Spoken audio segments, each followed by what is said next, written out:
Hello बच्चों, how are you? कैसे हैं आप सब? होप सब बहुत अच्छे होंगे। और आज का टॉपिक थोड़ा सा लंबा है।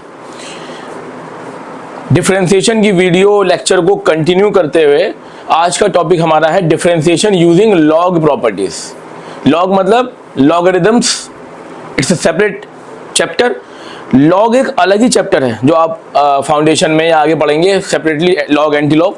बट इसकी कुछ बेसिक प्रॉपर्टी होती हैं फंडामेंटल, जिससे आप मुश्किल से मुश्किल, कॉम्प्लेक्स से कॉम्प्लेक्स कैलकुलेशन को ईज अप कर सकते हो। तो लॉग का पहले तो मीनिंग समझते हैं, what exactly the meaning of log, और उसको हम इस टॉपिक पर किस तरह से यूज करेंगे ये आपको समझना है। मीनिंग ऑफ लॉग क्या है? देखिए, लॉग इज अनदर वे। मैं लॉग टॉपिक नहीं पढ़ा रहा हूं आपको, याद रखिए, बस मैं लॉग का बेसिक बता रहा हूं और उसके बाद मैं आपको लॉग की कुछ बेसिक प्रॉपर्टी बताऊंगा that we will use in this chapter. Log is another way, ये एक और तरीका है टू रिप्रेजेंट एक्सपोनेंट। एक्सपोनेंट क्या होता है? एक्सपोनेंट एक अलग कंडीशन है जहां पर एक बेस होता है, उसकी पावर होती है और उसके बाद आउटकम आता है। जैसे एग्जांपल के तौर पे 2 की पावर 4 बराबर है 16, 2 to the power 4 is equal to 16। ये जो है ये एक्सपोनेंशियल फॉर्म है। यहां पर बेस क्या है? यहां बेस क्या है? 2, पावर क्या है? 4, और जो रिजल्ट आता है, आउटकम जो है, जो इसे सॉल्व करने के बाद आया, वो आया 16। ये तो हम बचपन से, छोटी क्लास से सीख ही रहे हैं। बट जब आप स्पेशलाइजेशन फॉर्म में आते हो तो हम लॉग यूज करते हैं। और लॉग क्या होता है? देखिए, अगर a to the power x बराबर है n, where a is base, x is the power and n is the resultant outcome, तो इसी का लॉग फॉर्मेट जो होता है वो होता है log base a result n, power must be x। ये देखिए, इसी का लॉग फॉर्म ये आ गया। अब देखिए ध्यान से, मैं इसको एग्जांपल दे के समझाता हूं, क्योंकि एग्जांपल दूंगा तो ज्यादा बेहतर आपको समझ में आ जाएगा। अगर 2 की पावर 4 16 है, ये तो आपका ट्रेडिशनल वे है, 2 into 2 into 2 into 2। इसी को अगर मुझे लॉग में लिखना होगा तो log base 2 result 16 power must be 4। यहां पर हम जो आउटकम निकालते हैं वो पावर में निकालते हैं, मतलब एक ही होता है, दोनों को लिखने का तरीका एक ही होता है। ये जो 2 हमने लिखा है इसे हम कहते हैं बेस, ये लॉग का बेस है। अब ध्यान दीजिए, जब हम लॉग पढ़ते हैं तो लॉग भी बहुत बड़ा टॉपिक है, तो उसको थोड़ा सा स्टैंडर्ड बनाने के लिए, जैसे कि हम अकाउंटिंग स्टैंडर्ड लेते हैं कि भैया एक स्टैंडर्ड बना देते हैं कि सबको ऐसा ही करना है। अब लॉग भी क्या होता है? देखो, लॉग 2 प्रकार से होगा। जब हम कैलकुलस करते हैं, कैलकुलस मतलब डेरिवेटिव, डिफरेंशिएशन को कैलकुलस करते हैं, उसका मीनिंग बाद में क्लियर करेंगे हम अगले चैप्टर में। तो लॉग का जो बेस होगा वो होता है ई। ई क्या है? ई एक एक्सपोनेंशियल सीरीज है which is currently out of the syllabus, लेकिन ई जो है इसकी लगभग वैल्यू होती है, it will be 2 point something value होती है इसकी। ई एक पर्टिकुलर वैल्यू है, ठीक है जी, 2.7 समथिंग वैल्यू होती है। हमें इससे लेना देना फिलहाल नहीं है। जब हम कैलकुलस करेंगे तो बेस ई लेते हैं, लेकिन जब हम कैलकुलेटिव काम करेंगे, जैसे कि कॉलेजेस में आप जाकर simple interest, compound interest, annuity, ये सब चीजें निकालोगे, तो कैलकुलेशन में लॉग का बेस क्या होता है? 10 होता है। तो लॉग के 2 ही स्टैंडर्ड है बेस के, एक तो ई और एक 10। ई क्या है? ई एक एक्सपोनेंशियल वैल्यू है, लगभग उसकी वैल्यू 2.7 होती है अप्रोक्सीमेटली। हमें ज्यादा इसमें जाना नहीं है कि ई की वैल्यू क्या होती है, बस ई एक कांस्टेंट वैल्यू है, अप्रोक्सीमेट वैल्यू इज 2.7, लगभग ये वैल्यू है, ठीक है। तो अब जब आप लॉग पढ़ोगे तो बेस आपका ई है कैलकुलस में। अब ध्यान दीजिए, इसकी कुछ प्रॉपर्टीज हैं। अगर ये वाला टॉपिक आप नहीं भी समझेंगे तो भी कोई दिक्कत नहीं है कि बेस क्या है, क्योंकि वो हमें फिलहाल अभी पढ़ना नहीं है डिफरेंशिएशन में। मैंने तो एक जनरल पॉइंट ऑफ व्यू से आपको बता दिया। अब लॉग, क्योंकि बेस ई है, मान के चलना बेस क्या है, ई है, लॉग m इंटू n अगर प्रोडक्ट में है, answer will be log m plus log n। m into n into p आ सकता है, तो log m plus log n plus log p हो जाएगा, यानी कि जितने भी फंक्शन प्रोडक्ट में है log पर सेपरेट हो सकते हैं। पहली प्रॉपर्टी ये है। दूसरी प्रॉपर्टी, log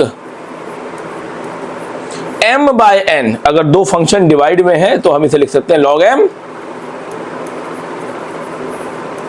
ये डिवीजन की प्रॉपर्टी है। तीसरी प्रॉपर्टी, log m की पावर n, n बाहर log m। अब मैं आपको बता देता हूं कि इस पर्टिकुलर चैप्टर में तो ये तीन ही प्रॉपर्टी काम में आएंगे, लेकिन कुछ कुछ प्रॉपर्टी ऐसी होती हैं, जैसे कि मान लीजिए मैं log 1 लूं तो आंसर आ जाएगा 0 है। log 1 क्या होता है, 0। क्यों होता है, देखिए, क्योंकि बेस ई है, क्योंकि बेस ई है।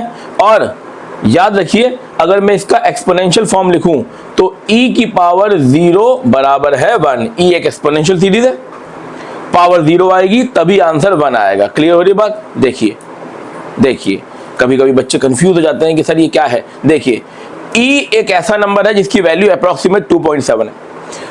अगर मुझे इसका आंसर 1 चाहिए तो इसकी पावर क्या होनी चाहिए, 0, क्योंकि 2.7 पे पावर 0 होनी चाहिए, तब 1 आएगा। और जब मैं इसी को जब मैं लॉग फॉर्म में लिखूंगा तो log base E outcome 1 power should be 0। तो ये वाला आप याद रखिएगा कि log 1 ऑलवेज 0। अब इसके अलावा वन मोर प्रॉपर्टी, मान लीजिए मैं log e ले लूं, तो देखिए क्या आएगा, देखिए क्या प्रोसेस होगा। अगर मैं e की पावर 1 रखूं तो आंसर क्या आएगा, e आएगा। अब इसे log में कन्वर्ट करते हैं, log बेस ई रिजल्ट भी ई पावर मस्ट बी 1। तो ये समझ लीजिए कि जब log 1 लोगे तो आंसर 0 आएगा, लेकिन log e लोगे तो पावर रिजल्ट 1 आ जाएगा, क्योंकि अगर ये बेस है तो e टू द पावर 1 बराबर e। तो ये अभी आपकी कुछ बेसिक प्रॉपर्टीज है जो हम पढ़ रहे हैं, ठीक है जी। अब इनका इस्तेमाल कैसे होगा ध्यान दीजिएगा। log का यूज डिफरेंशिएशन में करेंगे कैसे। अगर मेरे पास एक फंक्शन है, फर्ज करो मेरे पास एक फंक्शन है fx इंटू gx, तो मैं कहूंगा डिफरेंशिएट करो, तो आप कहोगे सर इसमें क्या है, यूज करेंगे प्रोडक्ट रूल, क्योंकि दो फंक्शन प्रोडक्ट में। मैंने कहा बहुत बढ़िया, सही कह रहे हो आप, कोई डाउट नहीं है इसके अंदर। और जब आप इसे डिफरेंशिएट करोगे तो फॉर्मूला लगेगा first function as it is, derivative of second function as it is, derivative of first. बढ़िया। बट अगर मेरे पास फंक्शन 3 हो, fx gx qx, भैया अब कैसे लगाओगे प्रोडक्ट रूल, लग जाएगा, थोड़ा कॉम्प्लेक्स होगा। एक और आ जाए, अब तो भैया नामुमकिन हो जाएगा तुम्हारे लिए, एक और आ जाए, अब क्या करोगे। और ऐसा करते करते मान लीजिए बहुत सारे फंक्शन प्रोडक्ट में, कैसे लगाओगे प्रोडक्ट रूल। प्रोडक्ट रूल का जो बेसिक फॉर्मूला है वो 2 के लिए है, 3 पे इट बिकम डिफिकल्ट, 4 पे it become complex, and more than this आपके लिए मैन्युअली नामुमकिन सा हो जाएगा। तो ऐसे कॉम्प्लेक्स स्ट्रक्चर्स के लिए हम लॉग का इस्तेमाल करेंगे। कैसे करेंगे देखिए, अगर मेरे पास y बराबर गिवन है sin x sin 2x sin 3x। देखो बेटा, अगर ये 2 फंक्शन होते खाली तो मैं कहता प्रोडक्ट रूल लगा दो, बढ़िया है। लेकिन अगर ये 3 फंक्शन हो जाए तो कॉम्प्लेक्स हो जाएगा। और अगर मान लीजिए एक और कर दूं तो ये तो और भी डिफिकल्ट हो जाएगा। कितने प्रोडक्ट रूल लगाओगे यहाँ पर। ऐसे केस में हम क्या करते हैं, taking log to both side, क्योंकि log एक्सपोनेंट का ही दूसरा रूप है। तो एक्सपोनेंशियल में नहीं करते हम, squaring both side, cubing both side, ठीक है ना जी, ऐसी टेकिंग लॉग टू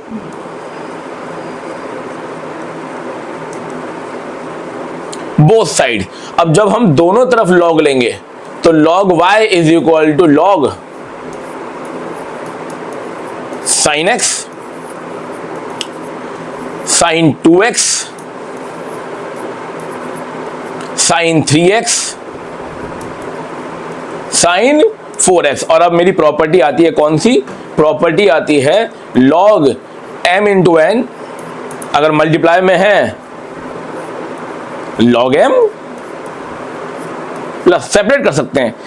ये प्रॉपर्टी उदाहरण के लिए मैंने 2 पे दिखाई थी, ये 3 पे भी एप्लीकेबल है, 4 पे भी एप्लीकेबल है, 400 पे भी एप्लीकेबल है। तो हम क्या करेंगे, log y is equal to, this will be log of sin x plus log of sin 2x, अगला plus log of sin 3x plus log of sin 4x। अब ध्यान दीजिएगा, सब फंक्शन अलग अलग हो गए और एडिशन रूल क्या था, अगर आपके फंक्शंस अलग अलग हो जाए प्लस माइनस में तो आप इनको सेपरेटली डिफरेंशिएट कर सकते हो, इसको अलग, इसको अलग, इसको अलग और इसको अलग। और इन दैट केस या इसे मिटाते नहीं है, काम आ जाएगा। अब देखिए, now differentiate with respect to x। देखिए लेफ्ट साइड log y का डिफरेंशिएशन, log y का differentiation is 1 by y, log y is 1 by y और चेन रूल लग के dy by dx। log of any function reciprocal of that function, log y 1 by y, फिर y का derivative dy by dx। अब अगला देखिएगा, log sin x, log of sin x 1 upon में sin x,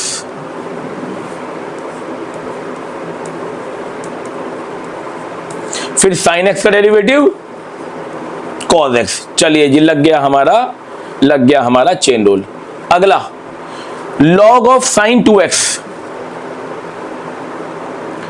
log of sin 2x, log of any number, any function, reciprocal of that function, फिर sin का function cos, और ऐसे हम आगे बढ़ेंगे। देखिए log of sin 2x 1 upon में sin 2x, फिर sin 2x का cos 2x, फिर 2x का 2। चेन रूल लगाते चलेंगे बेटा, चेन रूल तो बिल्कुल ऐसा है, आप पकड़ के रखेंगे, कहीं भी इसका साथ नहीं छूटेगा।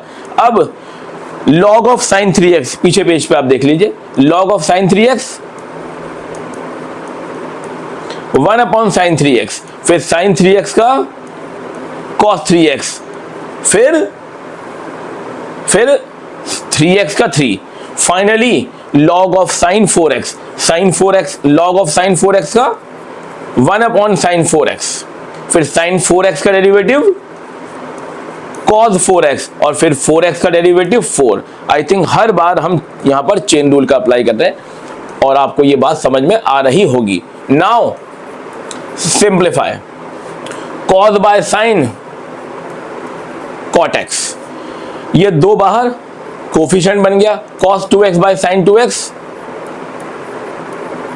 cot 2x, यहां पर 3 बाहर, देखिए 3 बाहर, cos 3x by sin 3x cot 3x, similarly 4 बाहर, cos 4x bye sin 4x cot 4x। अब y उधर जाके हो जाएगा बेटा, y वहां जाकर हो जाएगा बेटा मल्टीप्लाई, ये वाला y वहां जाकर हो जाएगा मल्टीप्लाई। ये हर बार होगा, ये हर क्वेश्चन में होगा। 4, अब what ever the value of y क्या था, देखकर आपको लगेगा यार y क्या है, y हमारा ओरिजिनल क्वेश्चन है और ये हर बार लास्ट में वापस रखा जाएगा, 100% ये लास्ट में वापस रखा जाएगा। और अब आपका जो फाइनल आंसर बनेगा, देखिए dy by d x, y की जगह पर sine x, sine 2x, sine 3x, sine 4x, और ये पूरा ब्रैकेट जो आपने डिफरेंशिएट करा। इतना लंबा चौड़ा आंसर आ जाता है इसका, समझ रहे हैं बात। और अब ये आपका फाइनल आंसर हो गया। This is dy by D. Last में ऑलवेज क्वेश्चन मल्टीप्लाई में रिपीट होगा, दोबारा वापस क्वेश्चन यहां रखा जाएगा ही जाएगा, लॉग आप जब भी लगाओगे। अब अगर आपको आज ये समझ में आया तो एक होमवर्क लीजिए। देखिए वीडियो ये बहुत लंबी ना हो जाए, इसलिए मैंने इसे 2 पार्ट में डिवाइड किया। आज मेरा पहला पार्ट है ये, जिसमें मैंने एक क्वेश्चन सॉल्व किया। अभी मैं इसके अंदर 3-4 डिफरेंट पैटर्न बताऊंगा, हर पैटर्न पे एक क्वेश्चन करेंगे, ठीक है जी। अब होमवर्क देखिए, अगर आपको ये समझ में आ गया, differentiate cos x, cos 2x, cos 3x, मैंने तो 4 फंक्शन करे थे, आपको सिर्फ 3 दे रहा हूं, ठीक है। तो ये क्वेश्चन आप सॉल्व करें, आंसर कमेंट में लिखें, ठीक है जी। और अगर कोई डाउट हो तो वो भी कमेंट में मुझे लिखें। तो होप आपकी आज की वीडियो आपको समझ में आई होगी, और अगर समझ में आई है तो please it's my humble request, मेरी आपसे विनती है कि चैनल को सब्सक्राइब करें। व्यूज़ हैं लेकिन सब्सक्रिप्शन कम है, तो प्लीज़ चैनल को सब्सक्राइब करें, शेयर करें अपने दोस्तों के साथ। आप मेरी मदद करते चलें, मैं आपकी मदद करते चले जाऊँगा। It's a team work. Thank you very much, God bless you.